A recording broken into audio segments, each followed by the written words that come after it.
नमस्कार दोस्तों, GK study with Rakesh में आपका हार्दिक स्वागत है।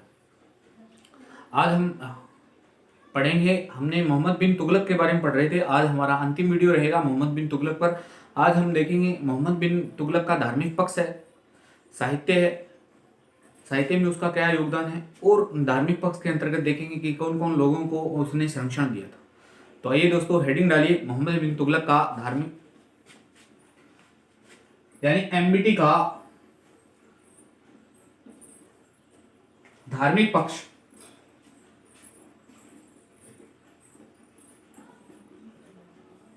तो एमबीटी का धार्मिक पक्ष के अंतर्गत एमबीटी एक सहिष्णु सुल्तान था, यानी धार्मिक सहिष्णु सुल्तान था। धार्मिक सहिष्णु सुल्तान था। और इसकी क्या विशेषता है? तो यह एक सूफी संत हुआ था। अलाउद्दीन का शिष्य था। अलाउद्दीन का शिष्य था भाई। और क्या विशेषता है इसकी? तो प्रथम सुल्तान जिसने मोइनुद्दीन चिश्ती, प्रथम सुल्तान जिसने मोइनुद्दीन चिश्ती, इनकी दरगाह राजस्थान के अजमेर में है दोस्तों। और सैयद सलार मसूद गाजी, सैयद सलार मसूद गाजी, इनकी दरगाह है बहराइच में। यूपी वाले ध्यान रखें, बहराइच। इन दोनों का विजिट किया था, यानी इन दोनों दरगाहों पर गया था। यानी दिल्ली सल्तनत का प्रथम सुल्तान जिसने मोइनुद्दीन चिश्ती यानी अजमेर ख्वाजा साहब के होकर आया था, और सैयद सलार मसूद गाजी की दरगाह पर गया था। हिंदुओं के त्योहारों एवं रीति रिवाज,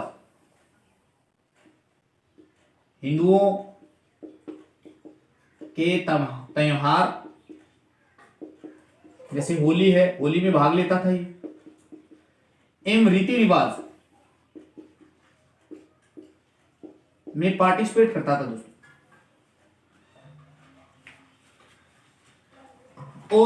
और क्या किया इसने? और एक गौशाला का निर्माण करवाया था। गौशाला का निर्माण करवाया। एग्जाम के दृष्टिकोण से ये एक लाइन ये है, एक ये कि हिंदुओं के किस त्योहार में भाग लेता था? तो होली के त्योहार में भाग लेता है। ये दो लाइनें बहुत महत्वपूर्ण है। एक धार्मिक सहिष्णु सुल्तान है, अलाउद्दीन का शिष्य था, एक सूफी संत है। सूफी संत वाला चैप्टर आएगा तब वहां पढ़ लेंगे। प्रथम सुल्तान जिसने ख्वाजा साहब यानी मोइनुद्दीन चिश्ती की दरगाह पर गया था अजमेर में, और सैयद सलार मसूद गाजी यानी बहराइच में जो पड़ती है उस दरगाह का भ्रमण किया। हिंदुओं के त्योहार, होली में भाग लेना, हालांकि सभी त्योहारों में भाग लेता, लेकिन होली पर्टिकुलर है। इन रीति रिवाजों में भाग लेता था। गौशाला का निर्माण करवाया था। और क्या कर रहा है?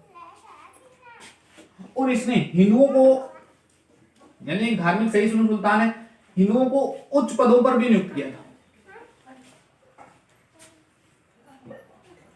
कौन कौन से लोगों को इसने नियुक्त किया था? तो ध्यान रखना दोस्तों, एक रतन, हिंदुओं को राजनीतिक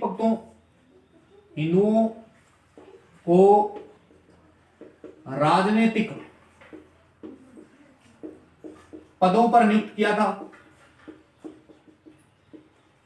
कौन कौन लोगों को इसने पदों पर नियुक्त किया था? एक तो रतन था दोस्तों, एक साइराज था, एक धारा था। एक का नाम था रतन, एक का नाम था साइराज, एक का नाम था धारा। धारा कौन था? तो दोस्तों दक्षिण भारत का नायब वजीर था, यानी इसको दक्षिण भारत के नायब वजीर के पद पर नियुक्त किया था, नायब वजीर। साइराज एक मंत्री था। रतन को सिंध का सूबेदार बनाया था, सिंध का सूबेदार। मुख्य राजस्व अधिकारी, मुख्य राजस्व अधिकारी बनाया था और इसे एक उपाधि से नवाजा था, और उसकी उपाधि है दोस्तों, ये ध्यान रखना, ये बहुत महत्वपूर्ण है, अजीम उस सिंध। अजीम उस सिंध की उपाधि से नवाजा गया था मोहम्मद बिन तुगलक के द्वारा। तो ये था इसका हिंदुओं के प्रति रुझान, यानी हिंदुओं को राजनीतिक पदों पर नियुक्त किया था। एक का नाम था रतन, रतन को सिंध का सूबेदार बनाया, प्लस राजस्व मुख्य राजस्व अधिकारी के पद पर नियुक्त किया, और तो इसको उपाधि दी थी अजीम उस सिंध की, यानी सिंध पर नियुक्त किया था, इसलिए इसको उपाधि दी गई। साइराज को एक मंत्री के पद पर नियुक्त किया था। धारा को दक्षिण भारत का नायब वजीर के पद पर नियुक्त किया था, और तो इसने जैन संतों से भी वार्तालाप किया था, उनको भी कुछ भूमिदान वगैरह प्रदान की थी, वो भी हम देख लेते हैं। जैन संत है जिनका नाम है जिन प्रभु सूरी। एक ध्यान रखना, जिन प्रभु सूरी आएगा वो अकबर के समय आएगा, लेकिन वो अलग है, वो ये अलग है। जिन प्रभु सूरी एक तो इनसे पूरी रात वार्तालाप करता था, रात भर वार्तालाप, यानी धर्म के बारे में पूछता था, और इनको 1000 गाय प्रदान की थी, गाय दान में दी, 1000 गाय दान में। एक संत है, जैन संत है जम्बू जी, जैन संत जम्बू जी। जम्बू जी को इन्होंने भूमिदान भी दिया, भूदान, अपार धन संपदा दी थी। एक संत है, यानी जैन संत है राजेश्वर से भी संत है राजेश्वर, ये भी एक जैन संत है दोस्तों, इनसे भी इनके संबंध थे।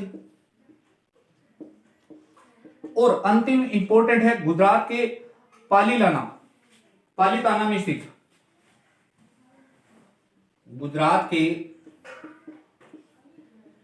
पालीताना में स्थित एक शत्रुंजय जैन धर्म,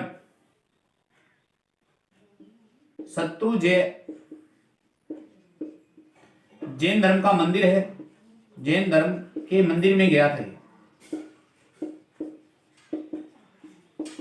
तो ये एमबीटी का यानी जैन धर्म के प्रति योगदान था। जैन संत जिन प्रभु सूरी से रात भर वार्तालाप करता था, 1000 गाय दान दी थी। ये जैन संत जैन प्रभु अलग है, अकबर के समय आएगी वो अलग थे दोस्तों, ये ध्यान रखना। जैन संत जम्बू जी है, जम्बू जी को इसने भूमिदान दिया था, धन दिया था, उपहार भेंट किए थे। राजेश्वर से भी एक जैन संत है, राजेश्वर का भी नाम आता है, तो राजेश्वर से भी इनके करीबी संबंध थे। गुजरात का पातिलाना क्षेत्र है, पातिलाना क्षेत्र में एक जैन धर्म का मंदिर है, शत्रुंजय मंदिर में भी गया था ये। तो ये था इसका धार्मिक पक्ष दोस्तों, यानी एमबीटी का जो धार्मिक पक्ष था इस पर हमने चर्चा की। अब दोस्तों इसके धार्मिक पक्ष के अलावा एमबीटी का साहित्य के क्षेत्र में क्या योगदान है, यानी हेडिंग डालिए साहित्य के क्षेत्र में क्या क्या योगदान है वो भी हम देख लेते हैं। तो आपने नाम सुना होगा, एक प्रसिद्ध राइटर है जिसका नाम है जियाउद्दीन बर्नी। जियाउद्दीन बर्नी इसी के दरबार में था।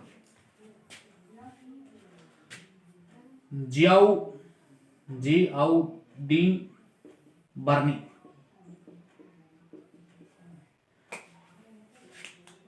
17 वर्ष तक एमबीटी के दरबार में रहा था। 17 वर्ष तक एमबीटी के दरबार में रहा था। हालांकि इब्न बतूता आया था तो उसको हमने पढ़ लिया था, स्पेशल पढ़ चुके हैं लास्ट वीडियो में।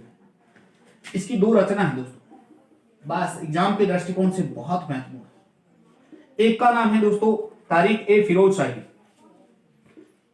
तारीख ए फिरोज शाही, ये फिरोज शाह तुगलक के ऊपर है, फिरोज शाही। एक है इसकी फतवा ए जहादारी, फतवा ए जहादारी, ये 2 इसकी रचना। हालांकि 17 वर्ष यानी फिरोज शाह के समय ये किताबें पूर्ण करेगा, लेकिन 17 वर्ष तक इनके दरबार में भी रहा था, तो इनके जीवन का भी संकलन किया गया है। यानी इनके जीवन के बारे में भी जानकारी मिलती है। तो इसकी दो किताबें हैं, जियाउद्दीन बर्नी, तारीख फिरोज़शाही, फतवाए जहादरी। एक और राइटर है दोस्तों जिसका नाम है बदरुद्दीन।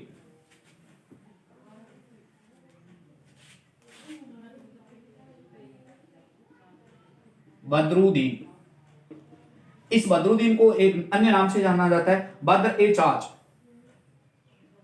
बद्र ए चाच। ये तो जियाउद्दीन बर्नी था, वो एक इतिहासकार था दोस्तों, जबकि यह एक कवि है। इसकी दो रचना है।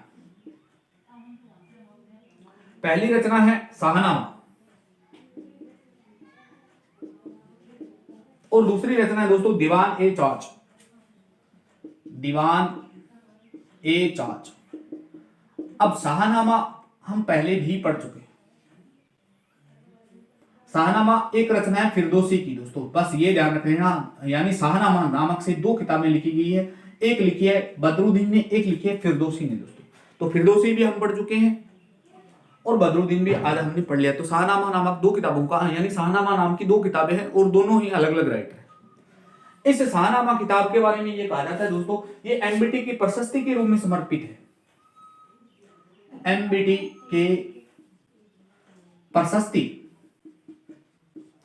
के रूप में समर्पित। तो ये दो राइटर है दोस्तों जिनके बारे में आपको ध्यान रखना है। पहला राइटर है जियाउद्दीन बर्नी। जियाउद्दीन बर्नी की दो किताबें हैं, कौन कौन सी है? तो एक तो तारीख फिरोज़शाही, एक का नाम है फतवाए जहादरी। दूसरा नाम है, दूसरे कवि का नाम है, यानी ये इतिहासकार है, ये कवि है, दूसरे कवि का नाम है बदरुद्दीन, जिसे बद्र ए चाच कहते हैं। बद्र ए चाच की पहली रचना दोस्तों कौन सी है? तो पहली रचना शाहनामा, एक है दीवान ए चाच। शाहनामा को एमबीटी के प्रशस्ति के रूप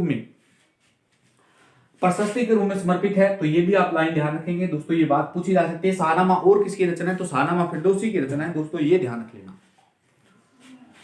और इसी के साहित्यिक पक्ष में देखें दोस्तों,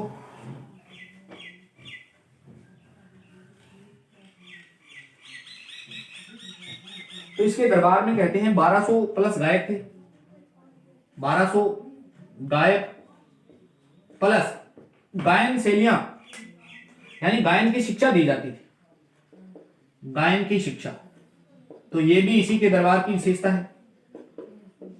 और चर्चा करें तो दिल्ली में पुस्तकालय का निर्माण करवाया था इसने। दिल्ली में पुस्तकालय।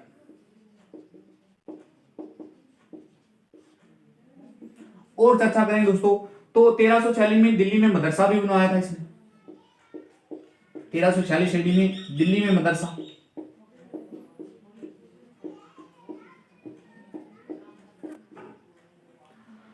वस्त्र निर्माण कारखाना बनवाया था। वस्त्र निर्माण कारखाना, हालांकि इन पर आज तक कभी प्रश्न नहीं बनाया, फिर भी आप एक बार पढ़ रहे हैं तो सभी पहलुओं पे चर्चा कर लेते हैं, कभी भविष्य में यानी दोबारा से पढ़ने की जरूरत नहीं हो। आपके पास में अच्छे नोट्स हैं तो एक बार रिवाइज करे रहेंगे तो आपको ध्यान में रहेगा। मेरा मतलब यही है कि एक बार कोई प्रश्न आ जाए, आपने पढ़ा लेकिन कुछ चीजें जो छोड़ दी और वहीं से प्रश्न बन जाए तो गलत होने की बराबर संभावना रहती है। तो वस्त्र निर्माण कारखाना, इसमें लगभग 400 कर्मचारी थे दोस्तों। तो आपको गलती कहीं नहीं करनी है, एक बार पढ़े तो अच्छे से पढ़े भी। चित्रकार शाहपुर ने एक संगीत गोष्ठी भी की थी। एक महत्वपूर्ण है चित्रकार शाहपुर, इसने एक संगीत गोष्ठी का भी आयोजन करवाया था।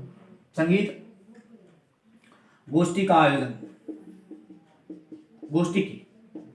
तो ये ध्यान रख लेना दोस्तों, इसके दरबार का एक चित्रकार है, चित्रकार का नाम क्या है? शाहपुर। शाहपुर ने एक संगीत गोष्ठी का भी आयोजन करवाया था, वो भी इसके दरबार की विशेषता थी। तो ये सब इसका साहित्यिक पक्ष था दोस्तों। इन पक्षों पर कभी आज तक चर्चा नहीं हुई है, यानी इन पर कभी प्रश्न नहीं बना है, फिर भी आप ध्यान रखेंगे दोस्तों। अब बात करते हैं दोस्तों इसके कला की। एमबीटी के काल में क्या निर्माण हुए हो, यानी स्थापत्य की बात कर लेते हैं। तो स्थापत्य में ज्यादा कुछ नहीं करवाया इसने। एक तो इसने दिल्ली में, यानी तीनों के तीनों निर्माण भवन है वो दिल्ली में ही करवाए जाने। दिल्ली में पहली चीज का क्या निर्माण करवाया? तो पहली चीज तो ये थी दोस्तों, आदिलाबाद का किला बनवाया था।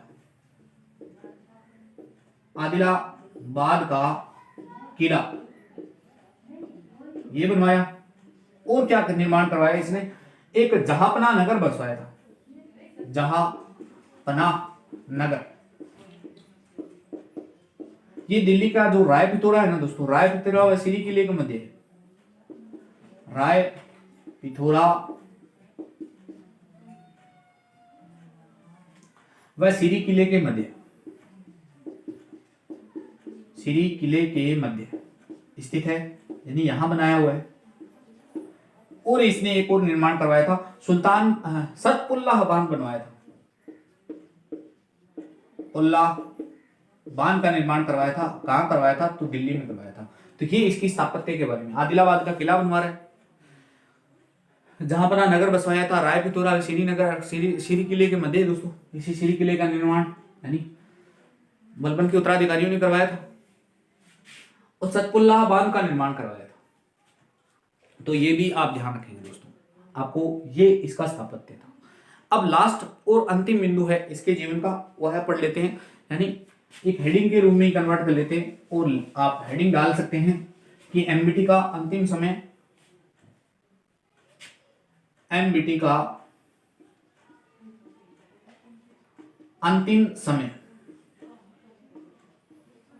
अंतिम समय क्या है दोस्तों एमबीटी का, तो आपको मैंने अभियान पढ़ाए थे दोस्तों, नागरकोट अभियान पढ़ाया था। यानी खुरासान अभियान के बाद में ये कराची, खुरासान अभियान के बाद में नागरकोट सेना भेज दी गई थी।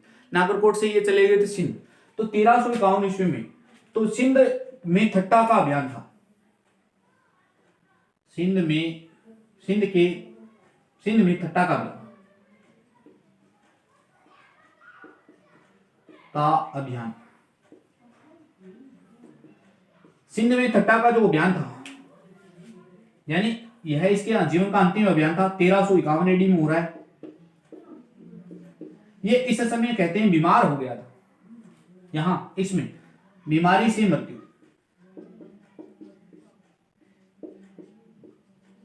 जैसे इसकी मृत्यु हुई दोस्तों, तो एक इतिहासकार हुए बदायूनी। बदायूनी कहता है कि प्रजा को सुल्तान से, सुल्तान को प्रजा से मुक्ति मिल गई। सुल्तान को प्रजा से, सुल्तान को प्रजा से, प्रजा को सुल्तान से मुक्ति मिल गई।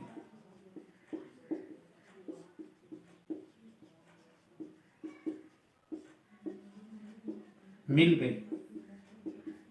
ये लो दोस्तों, यानी सिंध के ठट्टा अभियान में यह 1351 ईस्वी में बीमार होता है। बीमारी के कारण यही मृत्यु हो गई थी दोस्तों। बीमारी में जैसी मृत्यु हुई तो बदायूनी एक इतिहासकार हुए दोस्तों। इतिहासकार ने कमेंट किया कि सुल्तान को प्रजा से और प्रजा को सुल्तान से मुक्ति मिल गई थी। अप्रैल 1351 में, यानी इसकी मृत्यु अप्रैल में हुई थी। अप्रैल 1351 में फिरोज शाह तुगलक का राज्याभिषेक हुआ था, यानी यही एफएसटी का राज्याभिषेक। और वो पहली बार कहां हो रहा है, तो ध्यान रखना सिंध के ठट्टा अभियान के दौरान हुआ था। बस ये लाइन जरूर याद रख लेना। जबकि इसका विधिवत राज्याभिषेक कहां हुआ था दोस्तों, तो विधिवत राज्याभिषेक अगस्त 1351 में हुआ था। और वो कब हुआ था, अगस्त 1351। वो कहां हुआ था, तो ध्यान रखना दिल्ली में हुआ था। यानी एफएसटी वह सुल्तान है दिल्ली सल्तनत का जिसका 2 बार राज्याभिषेक हुआ था। तो 1% ये भी बन जाता है। हालांकि हम एफएसटी के बारे में, एफएसटी का नेक्स्ट वीडियो लेक्चर आएगा तो उस पर पूरे खूब डिटेल से पढ़ेंगे। लेकिन फिर भी मैंने आपको ये बता दिया है कि सिंध के ठट्टा अभियान के दौरान अप्रैल 1351 ईस्वी में एफएसटी का पहली बार राज्याभिषेक हुआ था। जबकि उसका विधिवत राज्याभिषेक कहां हुआ था, तो दिल्ली में हुआ था अगस्त 1351 में। तो ये था दोस्तों एमबीटी का, हमने प्रत्येक पहलू पर चर्चा की। एमबीटी का आज जो भी बचा हुआ भाग था आज हमने कंप्लीट कर लिया दोस्तों। अब हम नेक्स्ट वीडियो में देखेंगे एफएसटी यानी फिरोज शाह तुगलक। यह वीडियो आपको कैसा लगा, लाइक शेयर कमेंट करके जरूर करना दोस्तों। अगर वीडियो अच्छा लगे, पसंद आए तो अपने मित्रों तक भी शेयर करना। धन्यवाद दोस्तों, मिलते हैं नेक्स्ट वीडियो में।